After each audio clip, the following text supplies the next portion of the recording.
vou falar sobre escapamento esportivo. Afinal, eu posso tomar uma multa de trânsito por usar o escapamento esportivo, sim ou não? Simples desse jeito. Vamos lá, vamos ver o que o Código de Trânsito fala para a gente sobre o tema. Ele fala o seguinte no artigo 230. Conduzir o veículo com descarga livre ou silenciador de motor de explosão defeituoso, deficiente ou inoperante é uma infração grave, penalidade de multa, medida administrativa de retenção do veículo para regularização. Aí você pode estar se perguntando, né, muitas vezes, silenciador de motor de explosão defeituoso, deficiente ou inoperante, descarga livre, que é isso, Paulo André?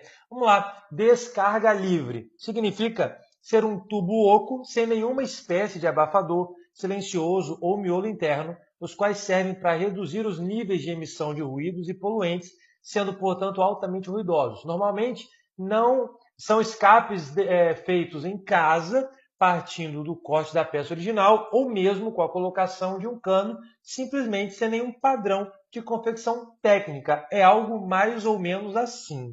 Ok? Olha aí. Isso aí poderia ser enquadrado como uma descarga livre.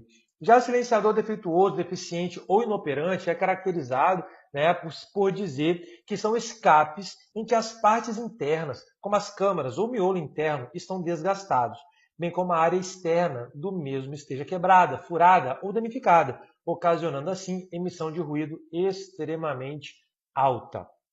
Tudo bem?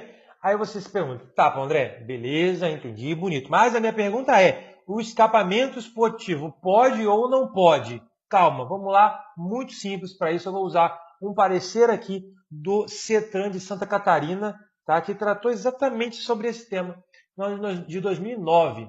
Ele falou o seguinte, os escapamentos de motos possuem modelos diversos, porém é certo que todos devem possuir silencioso, abafador ou ponteira, normalmente na parte traseira do escape. São confeccionados com vários tipos de matéria-prima, como, por exemplo, feito em chapa de aço carbono, cromado ou pintado, de alumínio, aço inox, titânio e fibra de carbono, que são materiais mais leves, mais duráveis, mais resistentes à oxidação e mais bonitos esteticamente.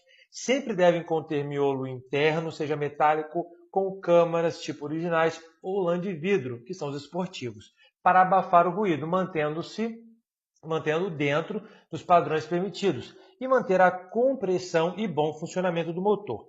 Basicamente, o que diferencia o escapamento esportivo de um escapamento original é o primeiro possui um design externo diferenciado, seja devido ao formato, material de confecção e estilo, visando deixar a motocicleta com um toque esportivo, ou seja, por abafar menos o ruído, o escapamento esportivo proporciona ao motor um funcionamento mais livre, melhorando, de certa forma, a performance da moto. E ele continua. Quanto à indagação, né, porque foi uma consulta, se a troca do escapamento da motocicleta por escapamento esportivo poderia caracterizar a alteração de característica de veículo, porque isso caracterizaria uma multa de trânsito, uma infração de trânsito, necessário salientar que o escapamento esportivo mantém a mesma finalidade técnica que o escapamento original, ou seja, a passagem dos gases do cilindro e a compressão do motor.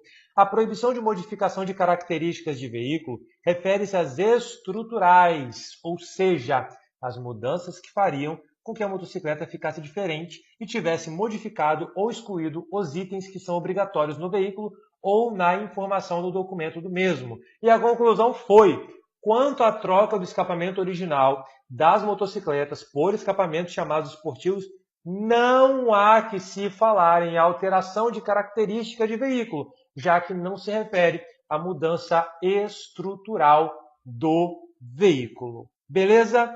Deu para entender? Ficou tranquilo? Então...